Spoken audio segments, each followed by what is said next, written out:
മൂന്ന് ആളുകളുടെ പ്രാർത്ഥന അള്ളാഹു തട്ടൂല എന്ന് സയ്യിദുനാ റസൂലുള്ളാഹി നബിന റസൂലുള്ളാഹി സ്വല്ലല്ലാഹു അലൈഹി വസല്ലമ തങ്ങൾ പറയുകയാണ്, സലാസു ദഅവാത്തിൻ മുസ്തജാബ, മൂന്ന് പ്രാർത്ഥനകൾ ഉത്തരം ലഭിക്കുന്നതാണ് സഹാബ. ദഅവത്തുൽ വാലിദി അലൽ വലദി, ഒരു വാപ്പ തന്റെ പ്രിയപ്പെട്ട മകന് വേണ്ടി ദുആ ചെയ്താൽ ഉത്തരമാണ് എന്ന് ഹബീബുനാ റസൂലുള്ളാഹി. വാപ്പാടെ കാര്യം തന്നെ എങ്ങനെയാണ്, പിന്നെ ഉമ്മാടെ കാര്യം പറയണ്ട. അല്ലാഹ് ഉമ്മ ദുആ ചെയ്താൽ എന്തായാലും സ്വീകരിക്കും. വാപ്പ ദുആ ചെയ്താൽ തന്നെ ഇജാബത്താണ്. സയ്യിദുനാ റസൂലുള്ളാഹി വദഅവത്തുൽ മുസാഫിരി, യാത്രക്കാരന്റെ പ്രാർത്ഥന ദുആഇന് ഇജാബത്തുണ്ട് എന്ന് ഹബീബുനാ റസൂലുള്ളാഹി.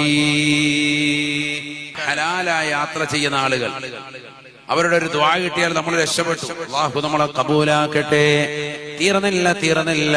വദഅവത്തുൽ മദ്ലൂം, ആക്രമിക്കപ്പെട്ട